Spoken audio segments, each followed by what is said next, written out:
komishanka doorashooyinka qaranka Soomaaliland ayaa maanta ka daafray gudaha magaalada Burco ee gobolka Togdheer tababar ku qotoma sidii looga carbin lahaa shaqaalaha loo asteeyay in maalinta ku asteysan 8 bishan ay ku guda jirno ay ka bilaabaan gobolka qaybinta kaararka codbixiyaasha. Tababarkan oo socon doona muddo 4 cisho ayaa noqonaya mid ka koobnaan doona 2 waji, waxaana kormeer ku tagay gudoomiyaha komishanka qaranka iyo xubno kamid ah komishanka oo hadallo isugu jira dardaaran iyo hoga tusaaleyn siiyay xubnaha tababarkan waxaana kamid ah hadaladoodii inta wadi soo dhaweynayna inaad ka mid noqotaan howlwadeennada komishanku u igmaday ama u gartay in mashruucan kaar qaybinta ay ka shaqeeyaan.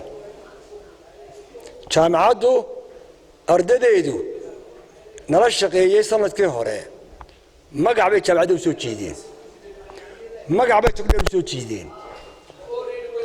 magacii sidii loo ilaaliyo ayaan xasuusinayaa qaranka Soomaa marka dee shaqadii ugu horeysay salaantii ugu horeeyay way la isku jaribay haddaad majaahababisid ciidan bay mardan wax ku daranayso rikoorkaagu waa madoobaanaya. marka kormeerkan waxa weeyaan dee inaanu idinku soo dhaweyno uun training-ka idin bilaabmay wixii ku saabsan waano training-kaana aan dhisayno oo tababarkii waa idin bilaabmay berina wuu idin soo xirmaya. waa dardaaran u marayno ku idinku leenahay, waanu idinla dardaarmaynaa, waxaanu idinkula dardaarmaynaa inuu Ilaahay idin fududeeyo cilmigan aad baranaysaan, waana wax intifaac idin ah oo ku shaqo galaysaan. waxaan filayaa waa shaqooyinkii ugu horeeyay qabataan bay noqonayaan noloshiina.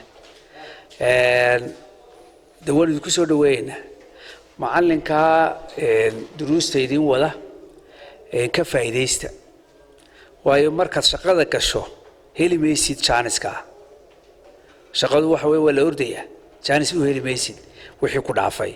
marka buug baad haysataa, buuggaas kugu tababaraya, waa buug laga soo shaqeeyo cilmi badan la geliyay.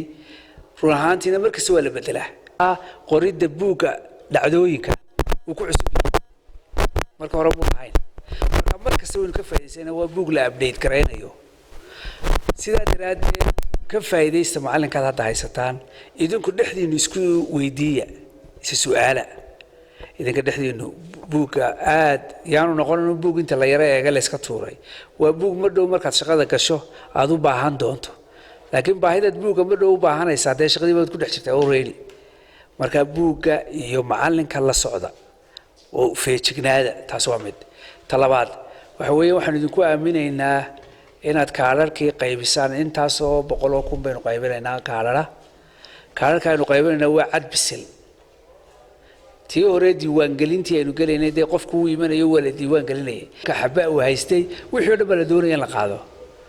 waa hal qof iyo hal kaar, qofkuna waa inuu yimaadaa meesha.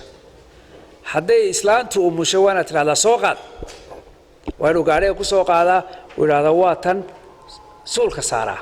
Cabdilaahi Maxamuud Muuse Xudayfi, Bulsha TV, Burco.